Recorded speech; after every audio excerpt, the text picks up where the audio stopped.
Welcome to Grade Up and welcome to another class of EPFO General Science and Technology. In today's class, we are going to discuss a very important part of our human body, which is blood and the circulation system. So as you're aware, in the last week, we just started off with biology. We saw what is the structure of cell, what are the classification of organisms.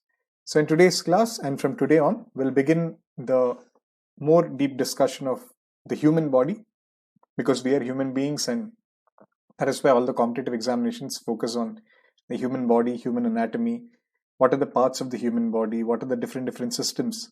We have the circulatory system. Tomorrow, for example, we'll be discussing the nervous system, reproductive system, digestive system, excretory system, all different systems will be seen. Okay, so today is basically the first class of the human body and its functions. And the first chapter is blood and circulatory system. Yes, good evening Udaya, good evening everyone. So I hope you have revised the last week's classes also. Last week we had finished chemistry, the important parts of chemistry, and of course the bio we had started. Okay, because that is important, because today's class, for example, today and tomorrow's class, the basic parts of the human body, like the cell structure and the various components of cell we have seen, they will come today.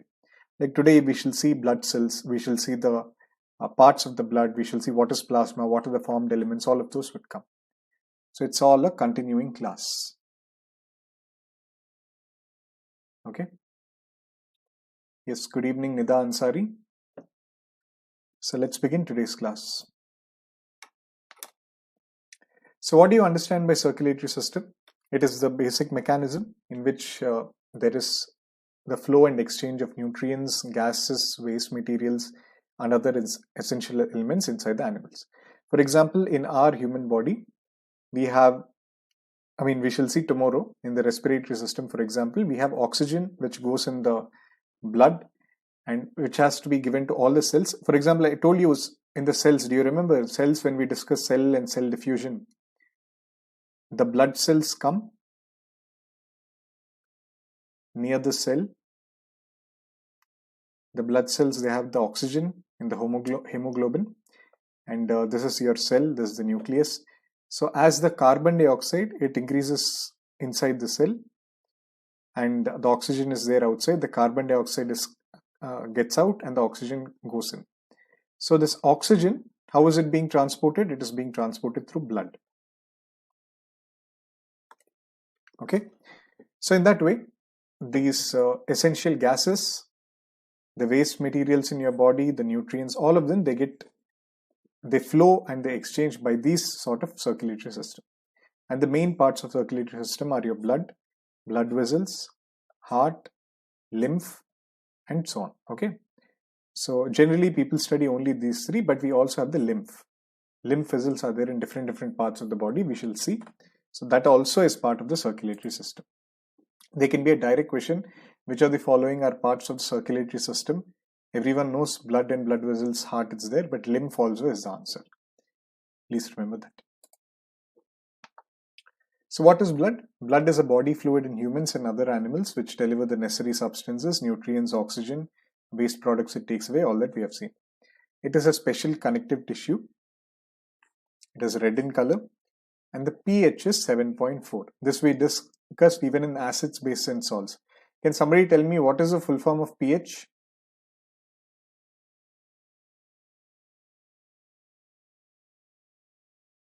We had discussed acid, base and salts. What is the full form of pH?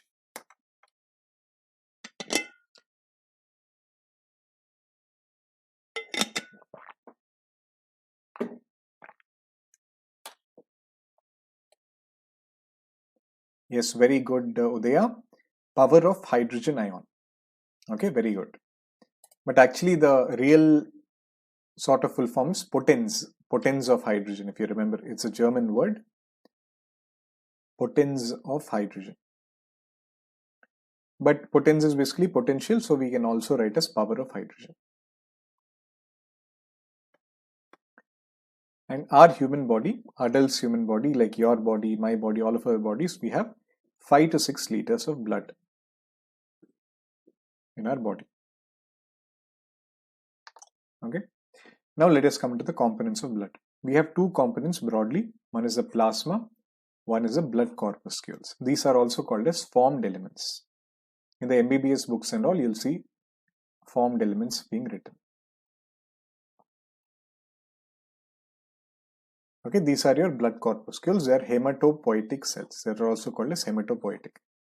Okay, wherever we have hemoglobin, all of this has to deal with blood, because they are important carriers of your hemoglobin, which is iron. Okay, so these are your hematopoietic cells, blood corpuscles, form elements. All of these are the red blood cells, white blood cells, and platelets. And if you see the rough composition, inside the blood, inside one blood cell, we have plasma is 55%, and red blood cells is 41%, white blood cells is 4%. Under white blood cells, we have 5 types of white blood cells. Please remember: lymphocyte, basophil, eosinophil, monocyte, neutrophil. Okay, all of these are the white blood cells. I'll be discussing all of these. We'll discuss. Lymphocytes are, for example, they're very important for our immunity.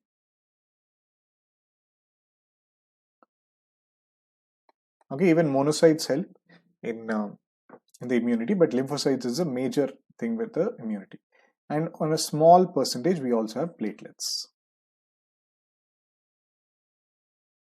Okay.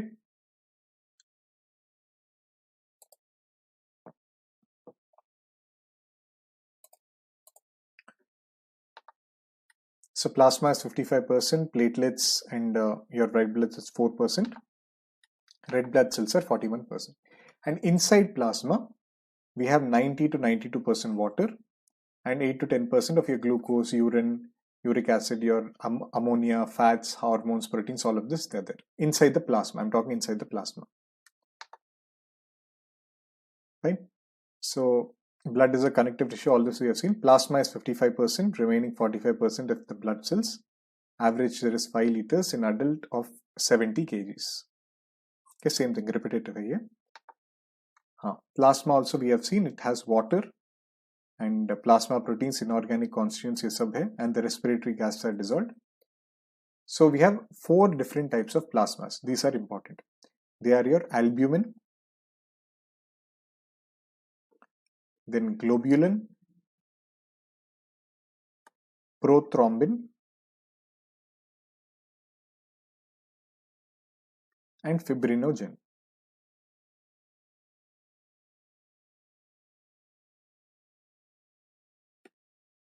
ठीक है? Albumin maintains osmotic pressure. Globulin facilitates the transport of ions, hormones, lipids, and acids in immune function. And these two are involved in the blood clotting.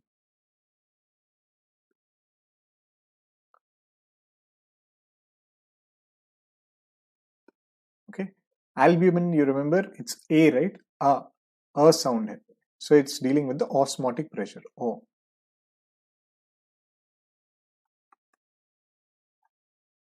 Osmotic pressure. Prothrombin, fibrinogens are involved in blood clotting. All the other functions that are taken up by the globulins, the transport of ions, the lipids, and the immune function and all mein hai.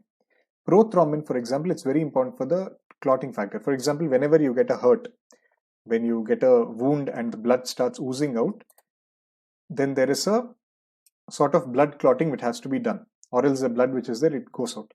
So for clotting that factor, we have this prothrombin, which is important. Okay, and for some people, whenever this prothrombin is less, and in their bodies when they don't have the prothrombin, the doctor will give you something called as thrombophоб, if anybody knows.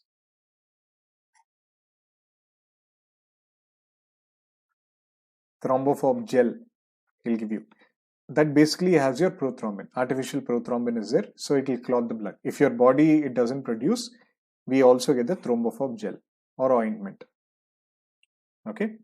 Osmotic pressure, Udaya, we discussed, I was showing you this, right? You didn't listen to the previous class. In the previous class, we discussed in the cell structure and all. I told you the cell membrane, it takes an important function called as osmosis. Osmosis is the transfer of substances from higher concentration to lower concentration. Okay, this is osmosis which is going on. So albumin helps in this process. The carbon dioxide inside the cell, it gets concentrated, it comes out. Oxygen which is concentrated in the blood cells, it comes in. Okay, Udaya, you didn't listen to the first class of cells, cell structure.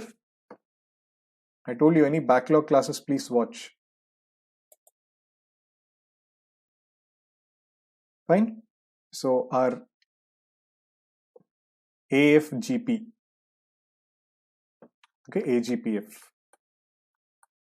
are the components of the plasma.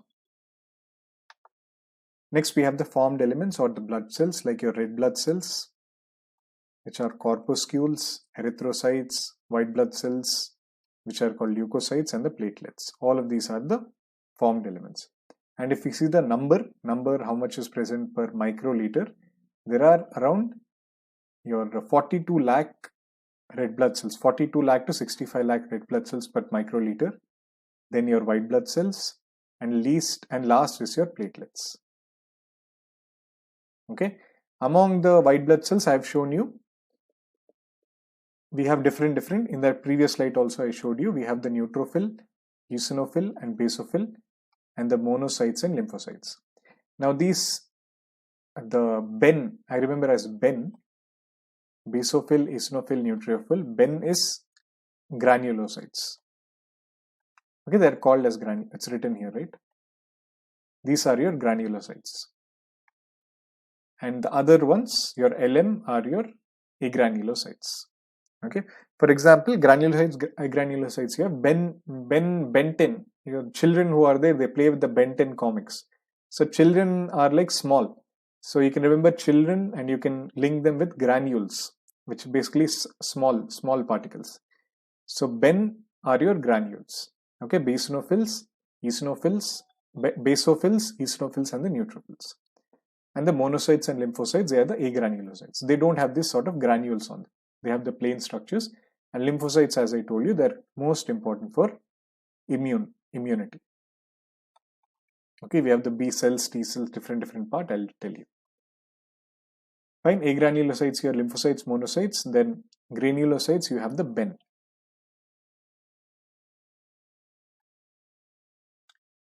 Okay, and what is the percentage of red blood cells in your blood? Anyone?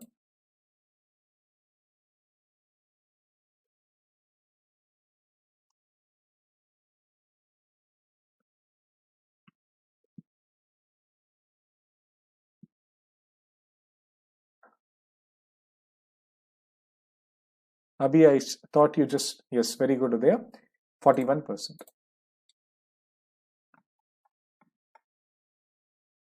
Okay, 41%. This is 4%. The rest of these are 4%.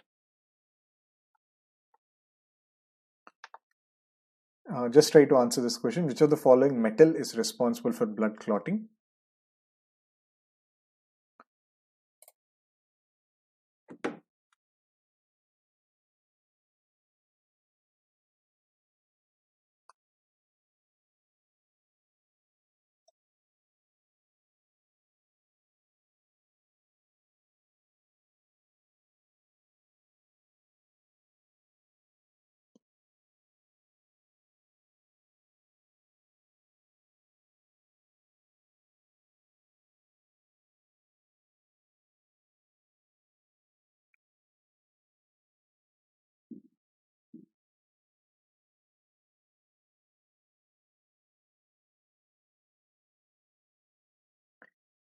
Okay, they are saying iron. Any other answers?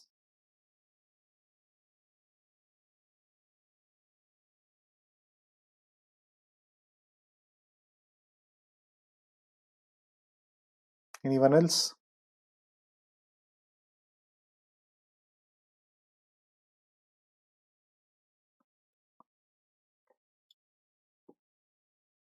So this is an important question. That's why I had included here. Generally, all of us, most of us think iron is related to hemoglobin. They also must have thought like that. Iron is related to hemoglobin. So hemo is related to blood, and whatever is there, blood clotting, is related to iron. Please note that iron is not the answer. Calcium is the one which is responsible for blood clotting. Okay, iron is important only for the transfer of the oxygen, transport of hemoglobin.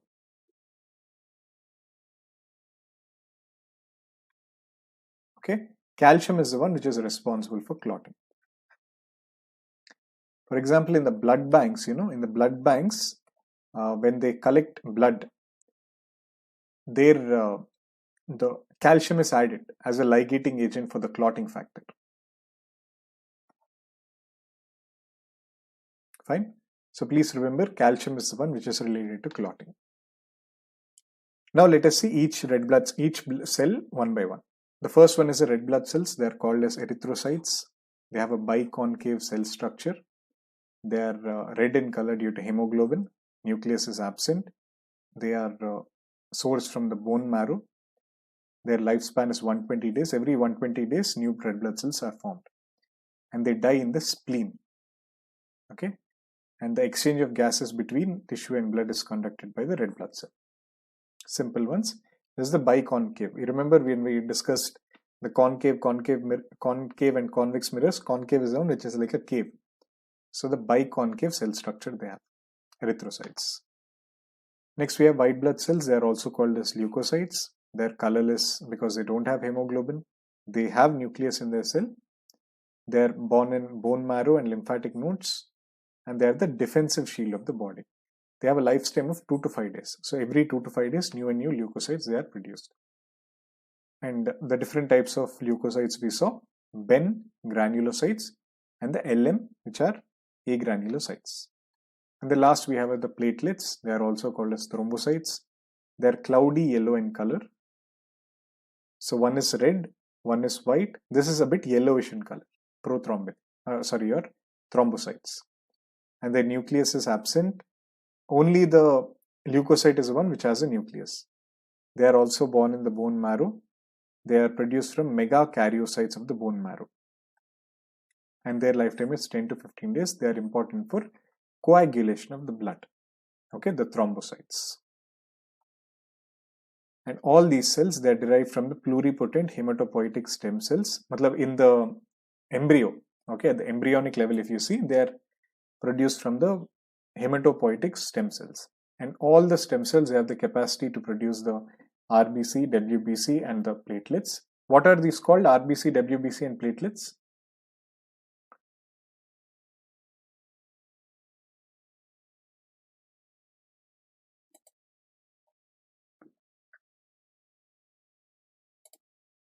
Anyone?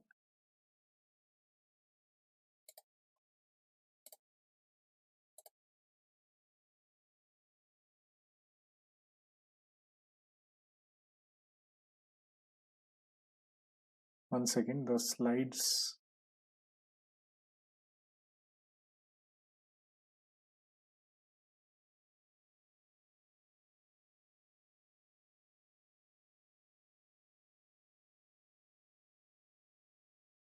Yeah.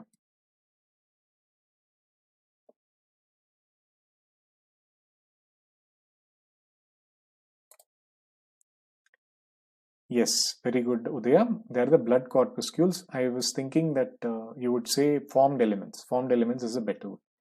Bone marrow is not present in the bones. It is a component of the bones. Okay, for example, thymus cell, which you have here, okay, in your body, there is a bone marrow. From there, these cells are produced. Okay, all these blood cells, they are produced. It's not related to your bone. Okay, bone is a part of the skeletal structure. We shall study tomorrow. And the only cells capable of specifically recognizing and producing immune response are your lymphocytes, as I told you. Other types, like your, what are the different type of lymphocytes? Different type of WBC? Ben, basophils, eosinophils, neutrophils. So I'm just writing, sir. When I write, you'll remember. Okay. These are your granulocytes. As I'm writing, also tell on your screen. These are very important. Okay. They're very commonly asked. Blood and circulatory system. That's why blood and circulatory system, we have a special class. All the other we have tomorrow.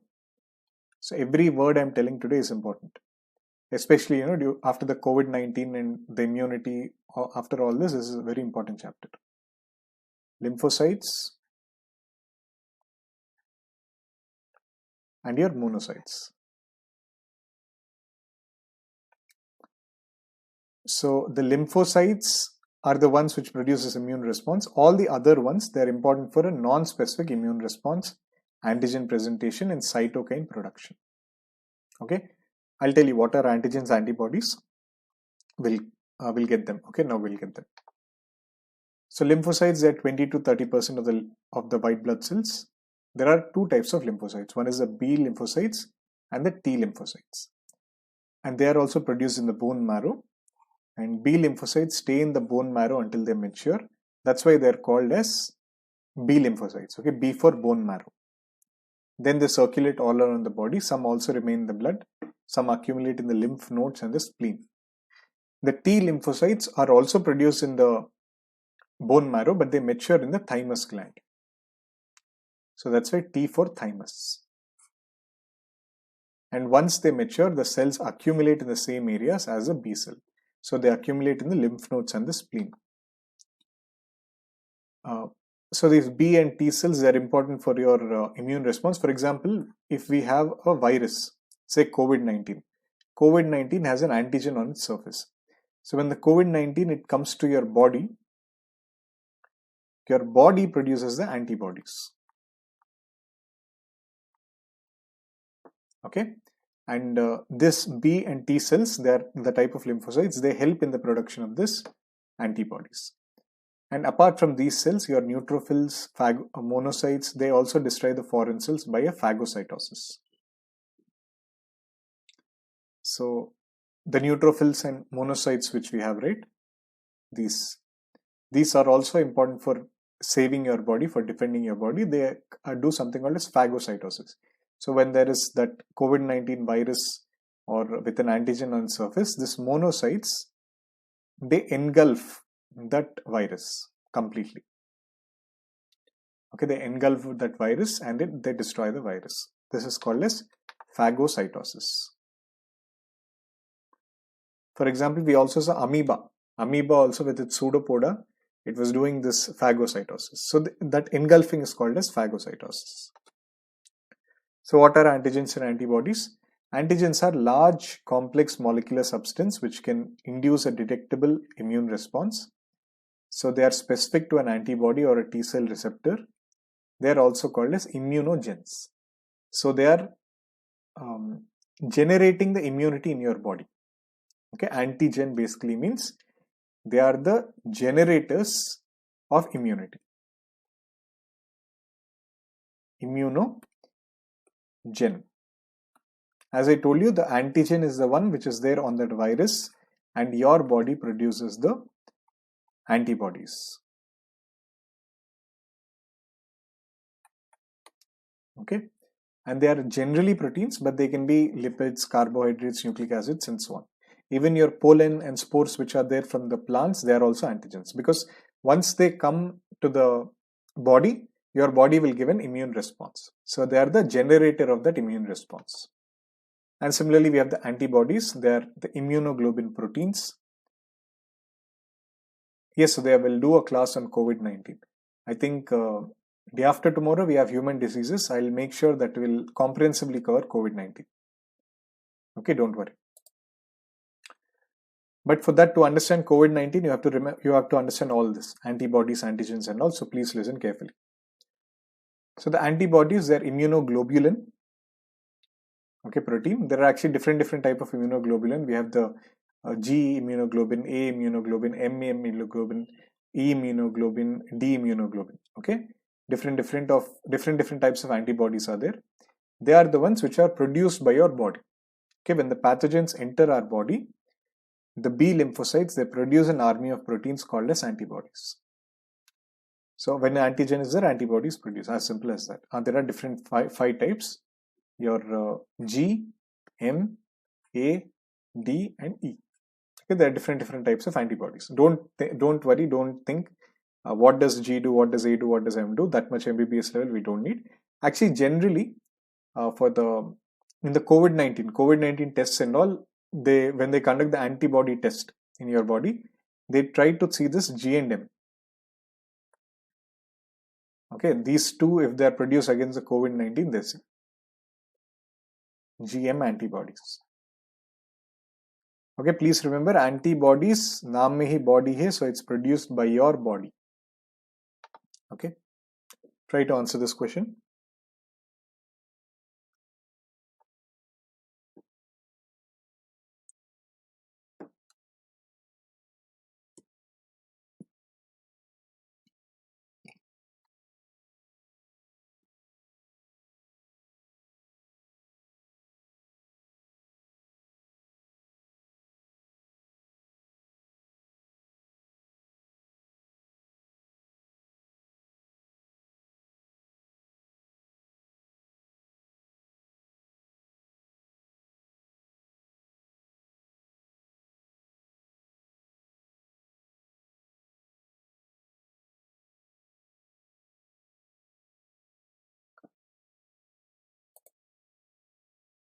Udaya is saying 2 only. Any other answers? I just thought abhi padha hai na main. Antigens.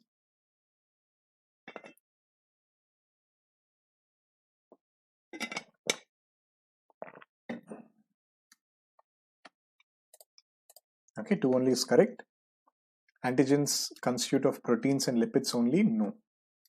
Okay, it can be carbohydrates, it can be your pollen, spores, all of this can be antigens. Okay, it just anything which is producing an immuno response in your body, it is an antigen.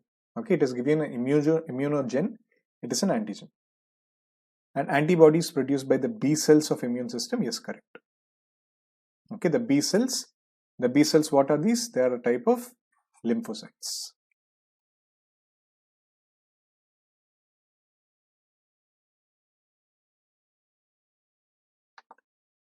Okay, antigens are generally proteins, but they can be lipids, carbohydrates, nucleic acid. There are 3 types: exogenous, endogenous, autogenous. Don't worry about this. And antigens can also be foreign bodies like your pollen and spores. And an antibody is an immunoglobulin. Fine. Antibodies are produced in response to the antigens. Okay, now it's an important one, which very commonly they ask in the exam, is the ABO blood grouping. So I'm sure all of you know your blood groups.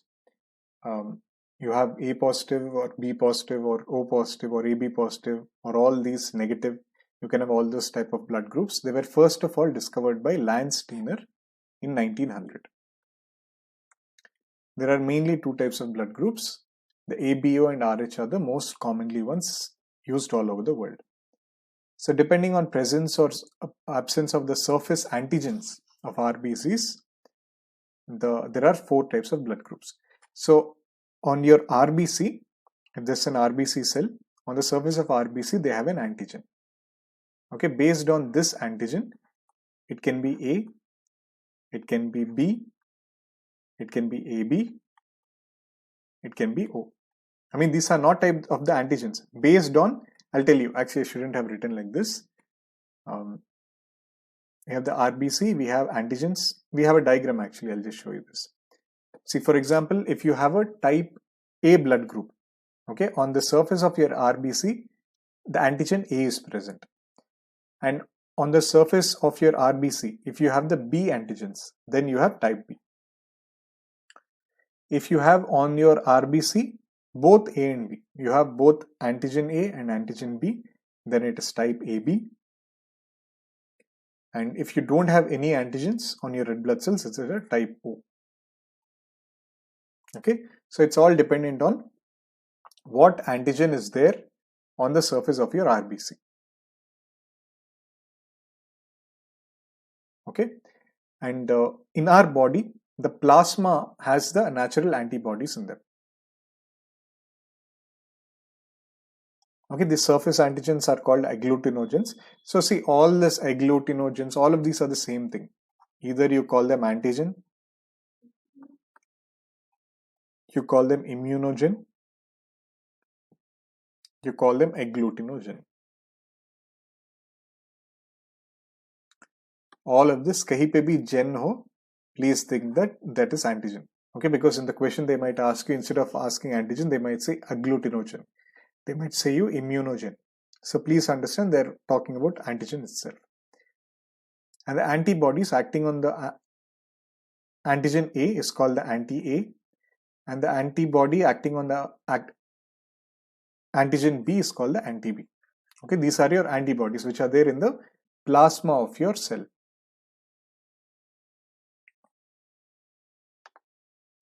Okay, and as I've told you, in the O blood group there is no agglutinogen, and agglutinogen A and B are present in the AB, and there is no antibody for that. See, please remember this. In the blood group A, what is the antigen? You have antigen A. Okay, that means on the red blood cell there is A antigen. On the blood group B, you have B antigen. On the blood group AB, you have both A and B. On the blood group O, there is no antigen present. And if you see the antibodies in the plasma of this blood group, generally what they have is, not generally, as a rule what they have is, the opposite antibodies are present. So if you are having A agglutinogen on the red blood cell, in the plasma, you have the antibody B. Okay, anti-B antibodies. Similarly, for B, you have anti-A. For the AB, you don't have any antibodies. For the O, you have both. You have A and B, both antibodies. See this table. We have, for the A, we have the anti-B antibody. For the B, we have anti-A antibody. No antibodies here. And both antibodies are present. Okay. So everyone is clear with this? Do you want me to repeat this? So both B and T, no, B cells produce antibodies. Okay. T cells, they directly attack and they kill the cell. They directly attack and kill the cells. Only the B cells produce antibodies. Fine. Actually, the T cells help in producing antibodies indirectly. The T cells help in producing the cytokines. Cytokines produce antibodies, the B cells, and B cells might produce antibodies. But if there's a statement, remember that only the T cells help in producing the antibodies. Okay, where is our slide?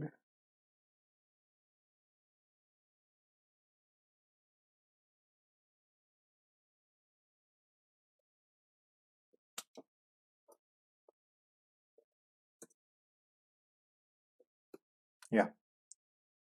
Fine. Okay, you remembered what are the antigens, what are antibodies. Now we should understand what are the blood donors and who are the blood recipients. Okay, these are very prominently asked in the exams. If you see the type A, what is the antigen on that? They have the antigen A. And what is the antibody? The opposite antibody, which have the antibody B.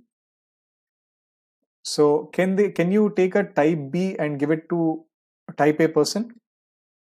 This type B, it has the antigen B. See, let me take this or somebody tell me your blood group. From that you'll understand better. Udaya, what is your blood group? Antibodies. See, if you have antigen A, if your red blood cell has antigen A, you have the opposite type antibody in your plasma. So if you're having A, that means you have the B antibodies. If you have the blood group B, you have the antigen B on your red blood cells, you have the anti-A antibody. Okay, you have the A antibody. Then if you have both AB on your antigen, you have no antibodies. If you don't have A or B, you have both the antibodies. A1, what is A1? A positive, okay, I'm expecting it's A positive. Okay, so Udaya has type A. Okay, let us see another person. Say, anybody else, can you tell me a blood group?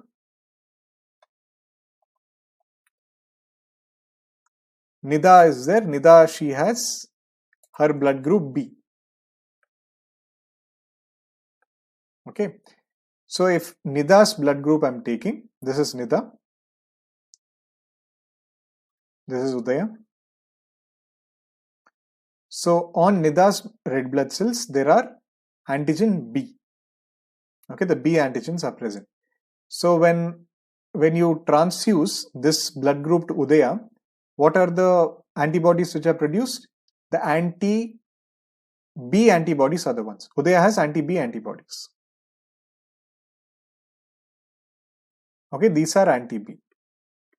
So can this blood transfusion happen? No. Okay.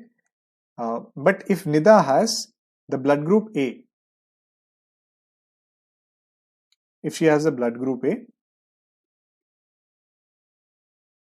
and here also, Udaya, what is the antibody which is produced in your blood, in your plasma? You have the anti-B. But here you have antigen A which is coming. So is this fine? Yes, this is fine.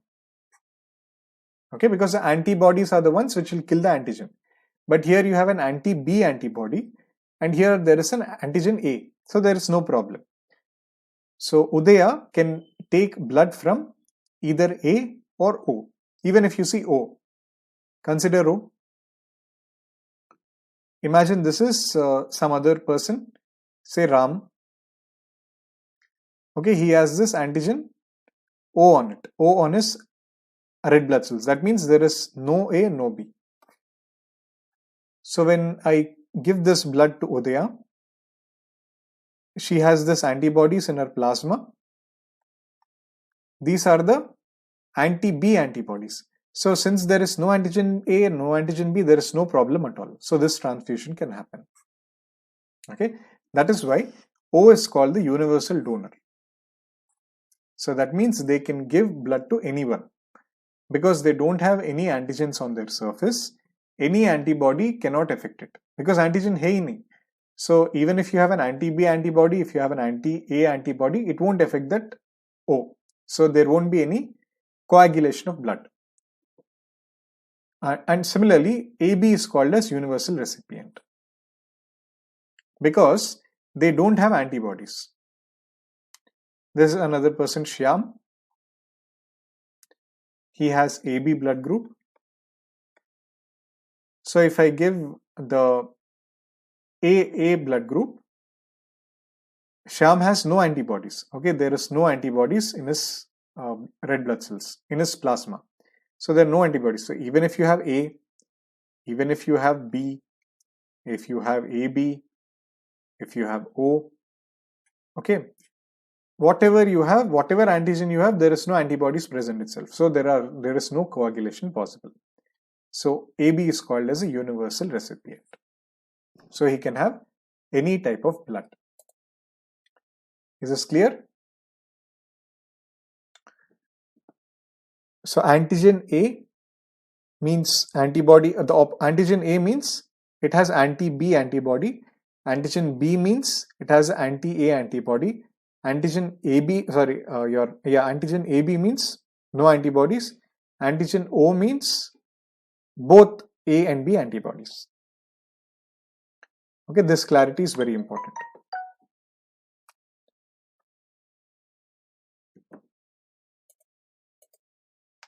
Okay, just try to answer this question.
And in today's class,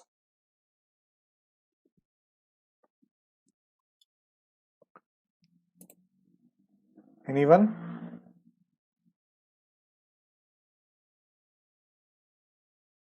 What is the answer? Udaya, just try to guess. Not guess, just try to tell an answer. Udaya is saying cannot be determined based on the given data. Any other answers?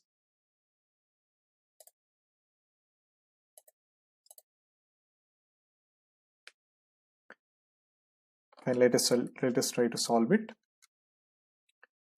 A married couple adopted a male child. Okay, so they have adopted a child.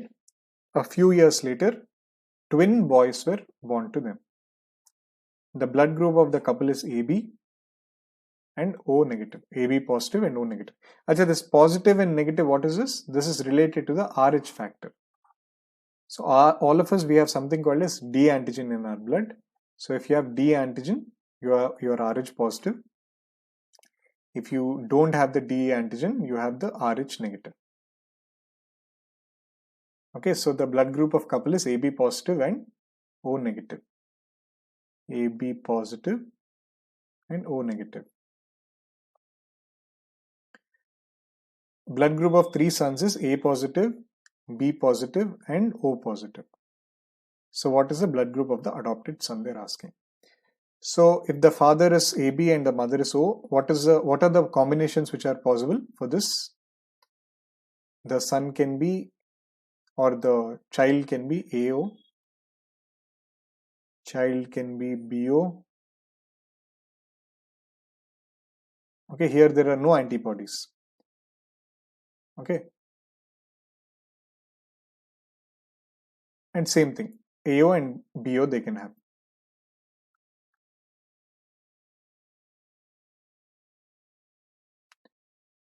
So, and in this ABO blood group, one thing you should know is A and B, they are co-dominant.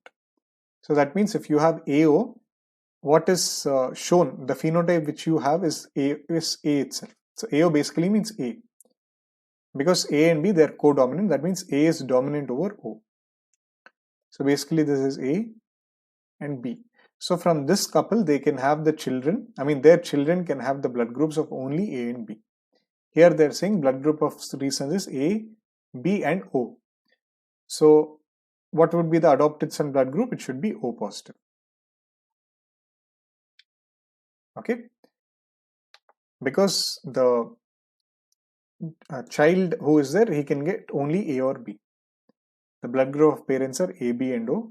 The child may be only A or B, and since the boy is adopted, he has to be O positive. Fine. So that is about our blood. Any ऐसे simple questions पूछेंगे, you can directly solve by making from one antigen from father, one antigen from mother. What are the combinations possible? You can determine. Next, we had as part of the circulatory system are your blood vessels. So nothing blood vessels, we have the arteries and the veins. And the veins carry the oxygenated blood, the pure blood. The veins carry the deoxygenated blood. This is the oxygenated blood.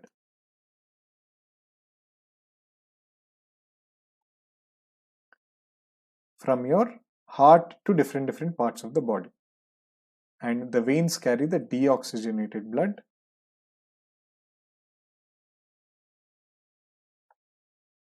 From different parts of the body to the heart. Okay. And they are joined by capillaries at different points, the arteries and veins. Next, heart. Heart has approximately 300 grams for males and 250 grams for females. It is protected by a membrane called as pericardial membrane. So it basically pumps the blood by that pumping action for 72 times a minute. It pumps with a pumping rate of 70 ml of blood per cycle. So it pumps the blood basically to all the parts of the body, and it takes the deoxygenated blood and it purifies, because it sends to the lungs also. At the lungs it is purified. And we have the blood pressure 80, which is the diastolic, the contractile, and 120, which is the systolic, mm of Hg. 80 to 120. 80 by 120, we have the pressure, blood pressure. Okay, now the brief anatomy or basic idea about heart you should be knowing. From the different parts of the body, we have the superior vena cava. Okay, from the superior vena cava, the blood flows to the heart, and heart has 4 chambers. Okay, our human beings, we have 4 chambers. We have 2 atrium on the upper and 2 ventricles on the lower. So from the superior vena cava, blood enters through the right atrium, and we also have some valves in the heart, which actually, because for example, from the right atrium to right ventricle, the blood has to flow. But imagine the blood can also flow back. Okay, blood, by that pumping action, blood might also flow from right ventricle to right atrium. So to prevent that, we have these valves. Like here we have the tricuspid valve, that is between the right atrium and right ventricle, so that blood goes only from the atrium to the ventricle. And from the ventricle, the blood flows to the pulmonary artery, and from the pulmonary artery, actually blood goes to the lungs.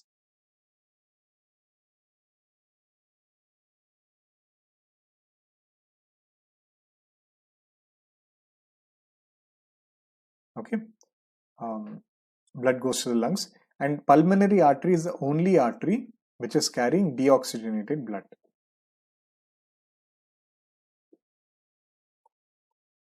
Please remember, because from the superior vena cava, all of this, we have the deoxygenated blood, all these veins.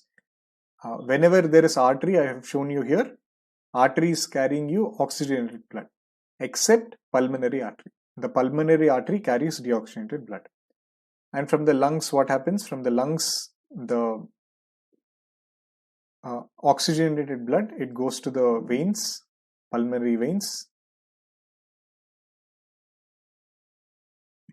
Okay, from the pulmonary veins, it enters to the left atrium, and from the left atrium, it goes to left ventricle. And here also, between left atrium and left ventricle, we have the mitral valve. And from the left ventricle, there is an aortic valve, which goes to the aorta, the biggest main artery. And from the artery, from the aorta, it goes to the different parts of the body. Fine? Is this clear for everyone?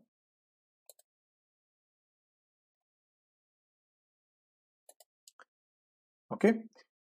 So blood enters by the superior vena cava or even inferior vena cava. This I missed.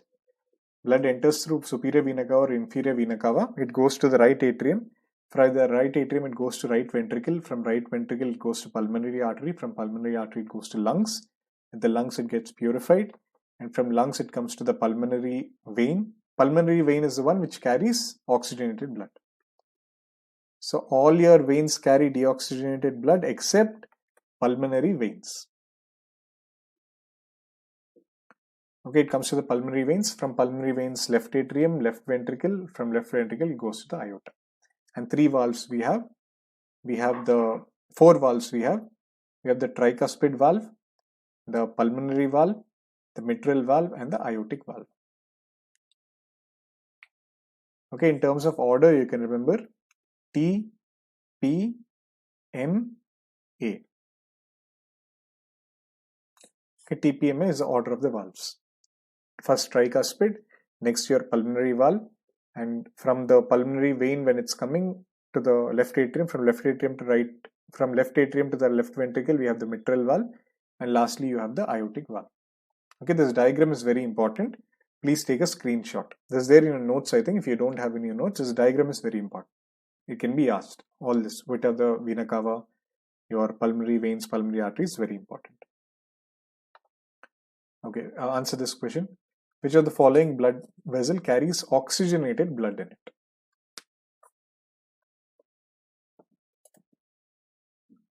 So is there any difference between artery and vein other than oxygen and deoxygenated? No. Main difference वही है. Arteries carry the oxygenated blood, veins carry the deoxygenated blood. Arteries carry the blood from the heart to all organs, veins carry the blood from all organs to the heart. Okay, except your pulmonary. Pulmonary artery carries from blood to the lungs. It carries a deoxygenated blood. Pulmonary vein carries from lungs to the heart. It carries the oxygenated blood. Try to answer this question.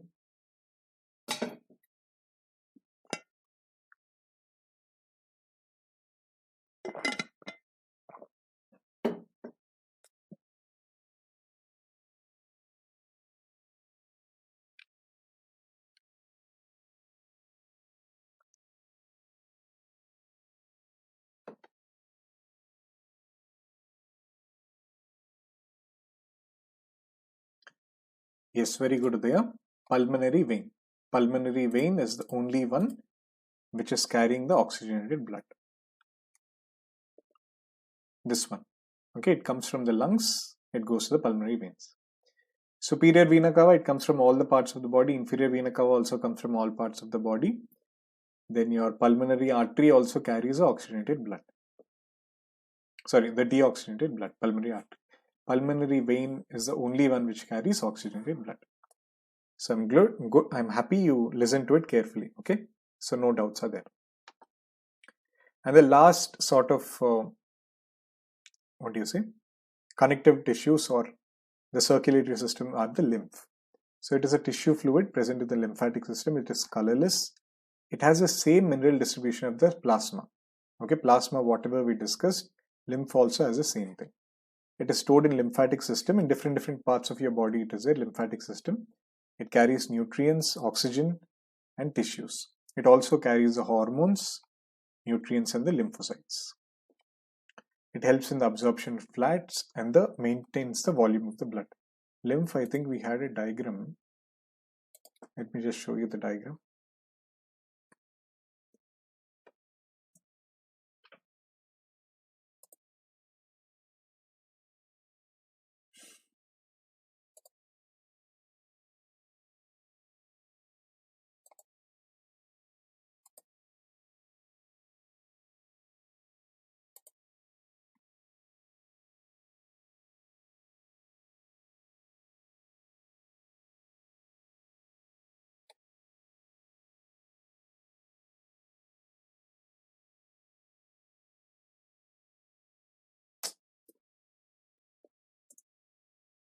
Okay, in this way we have different types. Sorry, came to the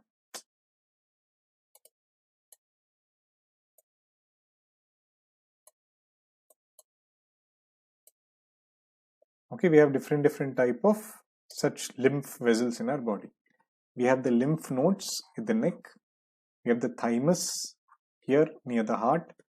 Then the armpit where we have lymph nodes. We have the diaphragm, the muscle which separates the chest from the abdomen, the spleen which is there above your liver, then lymph vessels, groin lymph nodes. So all of these lymph nodes, they are there in different parts of your body, and you can actually remember they are helpful for the immunity. They are helpful for hormones, nutrients, and lymphocytes. Lymphocytes, do you remember? They are the ones which are important for immunity. So that's why you must be observing, whenever if you get a disease, like tuberculosis, or your body is fighting against this disease, lymph nodes are produced in your body. Small lymph nodes are produced, and even near your armpits, those lymph nodes are produced. Even if somebody is smoking, some smokers and all are there, they get these lymph nodes because they take up all this dirt in the body. They take up all these diseases from the body. Okay, the lymph. And what are some diseases related to circulatory system? The coronary artery disease, arteriosclerosis. So that blood flow doesn't happen properly in the heart. Then angina, heart failure, your hypertension, anemia, hemophilia, stroke. All these are your different ones which are affecting your heart or your circulatory system. Okay. So that's it, friends. That's the blood and circulatory system. Very important chapter in the human anatomy. So lymphatic system is in lymphocytes. Matlab, we have the lymphatic system. They are helpful for the carrying of the lymphocytes. Lymphocytes, where do we have? Lymphocytes we have as part of our white blood cells. Okay, please don't get confused. They are part of the white blood cells, and this lymphatic system helps in that carrier of the lymphocytes. Okay, hemophilia is a type of blood cancer. It's a disease caused in the blood. Okay, we have hemophilia A, hemophilia B. That is also related to the clotting factors actually. When there is no proper clotting, the blood becomes coagulated and blood cancer is there in some people. Fine. So that's it, friends. That's the end of today's class. And any doubts, you can mail me on b.teja@gradeup.co. Okay, tomorrow we shall see the other parts of the body, other systems of the body. And the day after tomorrow, when we do diseases, I'll try to add about COVID-19. I'll try to give a good idea of COVID-19 entirely, just from one lecture. Everything about COVID-19 will be able to answer. We'll discuss that, okay, day after tomorrow. And there, this antigen antibodies are important. Fine? Chalo. Let's meet tomorrow 4 o'clock. All the best. Keep studying well. Bye-bye.